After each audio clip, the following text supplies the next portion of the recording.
সিকিম প্রকৃতির নৈসর্গিক রূপ যা উপভোগ করার জন্য আপনাদের আসতেই হবে নর্থ সিকিম।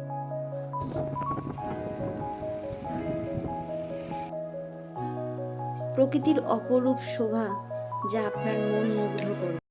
ল্যান্ডস্লাইডের পর সিকিমের রাস্তার কেমন অবস্থা সেটাও দেখাবো তোমাদের এই ভিডিওতে।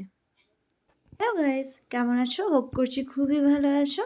সকাল সকাল রুম থেকে কাঞ্চনজঙ্ঘার ভিউ, আর আমরা সকালবেলা ব্রেকফাস্ট সেরে আজ আমরা যাব লাচুং, ওখানে স্টে করব এবং কাল যাব নর্থ সিকিমের উদ্দেশ্যে। আমাদের খাওয়া দাওয়া থাকা ফুল প্যাকেজের মধ্যে ছিল। তো সকালবেলা ব্রেকফাস্টে আমাদেরকে পুরি এবং চানা দিয়েছিল, যেটা খাওয়া দাওয়ার পর আমরা বেরিয়ে পড়েছিলাম লাচুংয়ের উদ্দেশ্যে।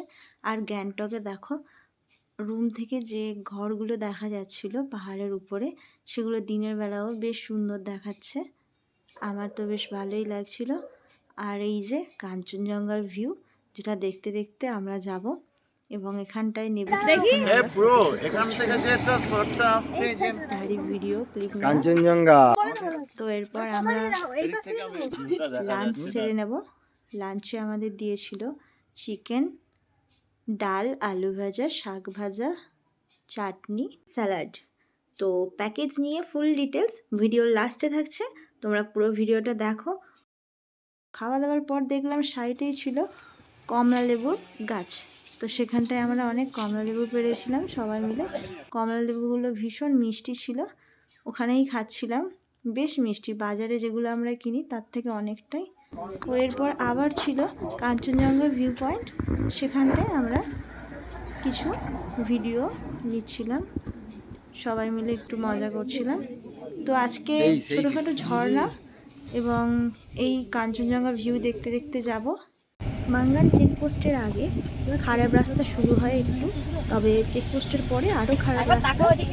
তো এগুলো এখনও কাজ চলছে, ওরা যত তাড়াতাড়ি সম্ভব রাস্তাটাকে সুন্দর করার চেষ্টা করছে। আগের পিচের রাস্তা যেটা ছিল সেগুলো টোটালি ধস নেমে চলে গেছে। পুরোটা দেখাবো তোমাদের। দেখো গাড়ি নড়ছে, বুঝতে পারছো হয়তো, একদম উপর থেকে আর নিচে ধস নেমে চলে গেছে। রাস্তাটা একটু শর্ট রাস্তা এবং একটা রাস্তা আছে লং রাস্তা, এখান থেকে সেভেন সিস্টার ওয়াটার ফলসটা পড়ে। তবে এদিকেও একটা ছোটোখাটো সেভেন সিস্টার ওয়াটার ফলস আছে, দেখো। তো এখানে মাঙ্গান চেকপোস্ট 4টের পর খোলে, তাই গাড়িগুলো সব দাঁড়িয়েছে, আমরাও দাঁড়িয়েছিলাম। 4টের পর আমরা যখন গাড়ি নিয়ে ওপারে গেলাম, দেখলাম বাড়িগুলো সব ধস নেবে নিচে নেমে গেছে। রাস্তায় অল্পটুকুই ছিল, এর পরের কোনো পিচ কিছুই ছিল না। নতুনভাবে আবার রাস্তা বানানো হয়েছে পাহাড় কেটে। তো রাস্তার অবস্থা ভীষণই খারাপ, খুব সরু রাস্তা, তবে ওয়ান ওয়ে রাস্তা, তেমন একটা কোনো সমস্যা হয় না। সমস্যা এটাই ঝর্ণার জল। এই ঝর্ণার জলগুলো রাস্তার উপরে গিয়ে পুরো কাদা কাদা যে ব্যাপারটা থাকে, স্কিড করছে, সেজন্যই সমস্যা, আদারওয়াইজ কোনো সমস্যা নেই। পাহাড়ে যারা অ্যাকচুয়ালি গাড়ি চালায় তারা খুবই ভালো ড্রাইভ করে, তবে আস্তে আস্তে একদম গাড়িগুলো নিয়ে যাচ্ছে, যেখানে দেখছি উঁচু খালা বেশি ডিস্টার্ব আছে। প্রায় 3 কিলোমিটার রাস্তা, খারাপ ভালো এইরকমভাবেই তৈরি হয়েছে নতুনভাবে। পুরোনো রাস্তা সব ধস নিয়ে চলে গেছে। এরপর মাঙ্গান চেকপোস্ট যদি ক্রস করো তাহলে এই রাস্তাটা তোমাদের অন্ধকারে যেতে হবে। তবে সকাল 10টার আগে যদি মাঙ্গান চেকপোস্ট ক্রস করো তাহলে তোমরা দিনের আলোতেই এই রাস্তাটা কভার করতে পারবে এবং রাস্তা এতটা ভিজে ভিজে থাকবে না, কোনো সমস্যা নেই, তোমরা ভালোভাবে পৌঁছাতে পারবে।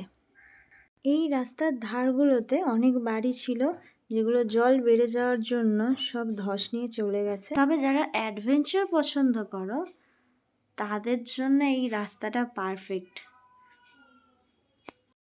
তো আমরা পৌঁছে গেছি চুংথাং বাজার, যেটা পাহাড়ের বেশ অনেকটা উঁচুতে। তবে এটা টোটালটা ডুবে গেছিল যখন ল্যান্ডস্লাইড হয়েছিল, তিস্তার জল বেড়েছিল, তখন পুরো প্রপার এটা ডুবে গেছিল। তো এবার আমরা পৌঁছে যাব আমাদের রুমে, কাছাকাছি আমরা চলেই এসেছি লাচুংয়ে। তো গাইজ সকাল সকাল রেডি হয়েছি নর্থ সিকিম যাওয়ার জন্য, আর এই ছিল আমাদের রুমের ভিউটা। আগের দিন দেখায়নি কারণ একটু এনার্জি ছিল না, আর বাইরে বেশ ঠান্ডা, তো বাইরের ভিউটা দেখাতে পারলাম না। চলো আমরা যাব নর্থ সিকিমের দিকে। তো দেখো কি অপূর্ব লাগছে এই গাছগুলোর মিডিল থেকে যখন যাচ্ছিলাম, আর চারিদিকে এই বরফগুলো দেখো, অল্প অল্পই বরফ আছে, তবে বেশ ভালো লাগছিল। আর এই যে পাহাড়টা দেখতে পাচ্ছ, আমাদের যেন মনে হচ্ছিল পাহাড়ের ওই মিডিলটার মধ্যে কেউ যেন বসে আছে। তো আমি একটু জুম করে দেখানোর চেষ্টা করলাম, তো তারপর বললো যে ওটা কিছুই না, কোনো ফ্ল্যাগ হবে। আমাদের যেন মনে হচ্ছে একটা সাধু বসেছিল এইরকম কিছু। তো এই দেখো এরা রাস্তায় বেশ আনন্দ করছে বরফগুলো নিয়ে। তবে আমরা দাঁড়াইনি, আমরা সোজা চলে গেছিলাম 0 পয়েন্টের দিকে। তো আমরা ওখান থেকে ঘুরে যাওয়ার পথে ইয়াংথাং ভ্যালি ঘুরবো। এখানে বলে রাখি, সিকিমের যে কোনো প্যাকেজই নাও না কেন, ইয়াংথাং ভ্যালি পর্যন্ত থাকে। 0 পয়েন্ট সমেত প্যাকেজ বুক করিয়েছিলাম, সেজন্য আমরা আগে 0 পয়েন্ট যাচ্ছি। আর তোমরা যদি ইয়াংথাং ভ্যালি পর্যন্ত পৌঁছাও, ওখান থেকে 3000 কি 3500 টাকা নেয় 0 পয়েন্ট যাওয়ার জন্য। তো ওটা তোমাদের এক্সট্রা চার্জ পে করতে হবে, তবেই তোমরা 0 পয়েন্টে যেতে পারবে, নাহলে ইয়াংথাং ভ্যালি পর্যন্তই প্যাকেজ থাকে। তো সেটা ভালোভাবে তোমরা কথা বলে নিও। আর এই যে দেখো জিগজ্যাগ রোড টাইপের কিছু, এখান থেকে আমরা ক্রস করছিলাম। আমাদের ফুল ট্যুরটা করিয়েছিল NH সিকিম ব্লগ করে নজরুলদা। আমরা ইউটিউব দেখে ওনাকে কন্ট্যাক্ট করেছিলাম এবং উনি আমাদের ফুল ট্যুরটা করিয়েছিলেন। খুবই ভালো ছিল, খাওয়া দাওয়া থেকে রুম থেকে আমরা যেমনটা চেয়েছিলাম তেমনই উনি পুরোটাই ব্যবস্থা করে দিয়েছিল। 0 পয়েন্ট থেকে সাংলাফু লেকও যাওয়া যায়, যেটার জন্য এক্সট্রা 2000 টাকা পে করতে হয়, করলে নিয়ে যায়। ওটা 7 কিলোমিটার যেতে হয় আরও উঁচুতে। যদি তোমরা যেতে চাও তো সেটাও কথা বলে নিতে পারো। আমরা যাইনি, আমরা 0 পয়েন্টেই ছিলাম। ওখানটায় অনেকটা সময় আনন্দ করেছি, বেশ মজা করেছি। তবে শুনেছি সাংলাফুতে আরও অনেক বরফ ছিল, তবে আমাদের ওটা যাওয়া হয়নি। তোমরা চাইলে যেতে পারো। 0 পয়েন্টের একদম কাছাকাছি চলে এসেছি, আর এবার আমরা নেমে যাব এবং নেমে দেখাবো 0 পয়েন্ট কেমন বরফ আছে। উঠে গেছি, আর দেখো এগুলো একদম ফ্রেশ বরফ। 0 পয়েন্টের পুরো ভিডিওটা দেখো তোমরা।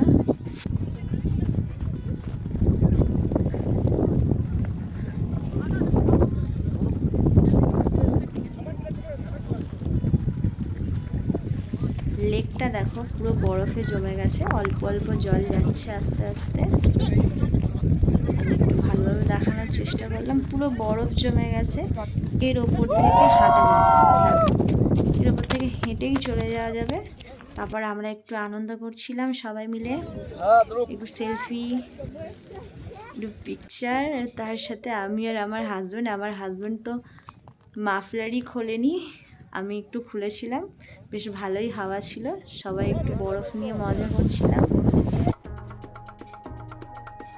দেখো কেমন লাগছে। তোমরাও যদি আনন্দ করতে চাও কম খরচার মধ্যে, চলে যেতে পারো সিকিম। তো সবাই বেশ মজা করেছিলাম। কিছু কিছু বরফ ছিল একদম শক্ত হয়ে গেছিলো, দেখো আমি তাকে ভাঙছি, ভেঙে উপরে ছড়ার চেষ্টা করছিলাম। কত বরফ দেখো বন্ধুরা, প্রচুর বরফ ছিল। তবে আরও বেশি বরফ থাকে ফেব্রুয়ারি মার্চের দিককার। এপ্রিলে আবার ইয়াংথাং ভ্যালিতে অনেক ফ্লাওয়ার থাকে। তো 0 পয়েন্টে ছোটোখাটো দোকানও আছে, ম্যাগি, তোমাদের অক্সিজেন, এগুলো মোটামুটি পাওয়া যায়। আমরা হাঁপিয়ে পড়েছি, আমার খালি অক্সিজেন নিতে হচ্ছে, না হলে এখানে টিকে থাকা। আমরা 3টে সিলিন্ডার এনেছিলাম 6 জনের, আর এই লাস্ট হয়তো 3-4টে স্প্রে বাকি আছে। খুব আস্তে আস্তে এখানে আমাদেরকে উঠতে হবে। অ্যাক্টিভিটি যেগুলো করবো আমরা, কপুরটা সঙ্গে ধীরে ধীরে, কপুর যেন মাছ নিয়ে আসে। আরে কপুর ট্যাবলেটের মতো দেখতে, এটাকে মাস্ট নিয়ে আসতে হবে। আগে পরিবেশটার সঙ্গে মানিয়ে নিতে হবে যে হ্যাঁ আমি ঠান্ডা জায়গায় এসেছি। খোলা একটা নিঃশ্বাস নিতে হবে 2-4 বার, তারপরে গিয়ে চলে এলে ব্যাস। এবার আমরা যাব ইয়াংথাং ভ্যালি। তো তার আগে একটা কথা বলি, আমরা 3 ঘন্টার মতো ছিলাম 0 পয়েন্টে। অতক্ষণ থাকা উচিত নয়, তবে আমরা প্রচুর মজা করছিলাম তাই ওখানে ছিলাম, সেজন্য আমাদের 3টে সিলিন্ডার লেগেছে। তবে তোমরা 6 জনের জন্য 2টোও এনাফ, 2টো কিংবা একটা কর্পূর নিয়ে নিলে আর কোনো কিছুর প্রয়োজন হবে না।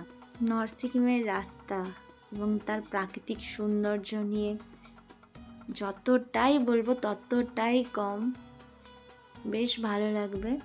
নর্থ সিকিম আপনারা না এলে বুঝতে পারবেন না সামনাসামনি এর দেখার মাধুর্য কতটা।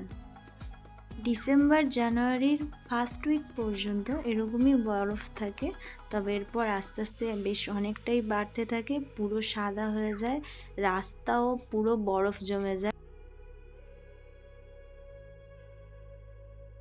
চলে এসেছি Yangthang valley, the valley of flower.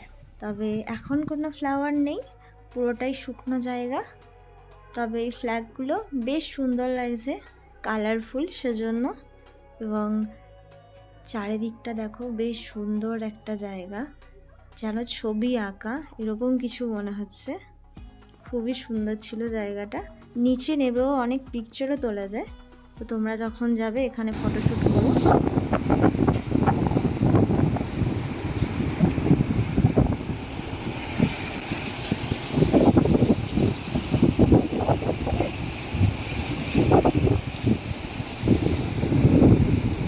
দুজন গেছিলাম, আজ পর্যন্ত গাড়ি থেকে নামেইনি, ওরা ঘুমাচ্ছিল, তো ওখান থেকে আমরা তাড়াতাড়ি বেরিয়ে পড়েছিলাম, কারণ আজকেই আমাদের গ্যাংটক ফিরতে হবে, আমরা আর লাচুং থাকছি না। তো সেজন্য দেখো আবার প্রাকৃতিক সৌন্দর্য দেখতে দেখতে আমরা পৌঁছাবো গ্যাংটক। তবে যাওয়ার পথে কিছু ঝর্ণা আছে, আর এই দেখো বরফের কি অবস্থা। এই বরফগুলোয় গাড়ির চাকাও একটু স্কিড করে, আমাদের গাড়িও একটু স্কিড করেছিল, তো আমরা একটু ভয় পেয়ে গেছিলাম। তো তারপর আবার আমরা ওখান থেকে বেরিয়ে রাস্তায় দেখো অনেকটা দূর পর্যন্তই বরফ ভর্তি ছিল। এবার চলে এলাম অমিতাভ বচ্চন ওয়াটারফল। এটা বেশ অনেকটাই লম্বা, তাই এটা অমিতাভ বচ্চন ওয়াটারফলস বলে।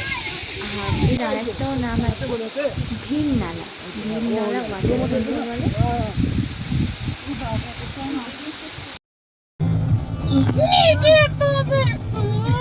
সবাই একটু মজা করতে করতে যাচ্ছিলাম, বেশ অনেক রাস্তা। আসার সময় এসেছিলাম অন্য রাস্তা থেকে এবং যাওয়ার সময় যাচ্ছি অন্য রাস্তা থেকে। আসার সময় এই রাস্তাটাই, ওখান থেকে দেখছিলাম গাড়িগুলো একদম ছোট্ট ছোট্ট এবং বাড়িগুলো অনেক উঁচুতে ছোট ছোট দেখাচ্ছিল, সেই রাস্তাতেই আবার আমরা ফিরছি। তো ওটা ওয়ান ওয়ে রাস্তা ছিল, তবে এই রাস্তা থেকেও গাড়ি যাচ্ছে ওই পাহাড় থেকে, আমরা আবার এই পাহাড়ের মাথায় চলে এসেছিলাম। এইভাবেই আমরা পুরো রাস্তা কভার করে গ্যাংটক পৌঁছাবো। হ্যালো গাইস, সকাল সকাল রেডি হয়েছি। সিকিম ব্লগ এই পর্যন্ত শেষ হলো। আজ আমাদের বাড়ি ফেরার সময় লাগেজ টাগেজ গুছানো হয়ে গেছে, আমরা চলে যাব এনজিপিতে, এবং এনজিপি থেকে ওখান থেকে ট্রেন ধরে শিয়ালদা। তো পুরো ব্লগটা দেখে তোমাদের কেমন লাগলো সেই জানিও আমাকে। প্লিজ লাইক ও সাবস্ক্রাইব করে দিও।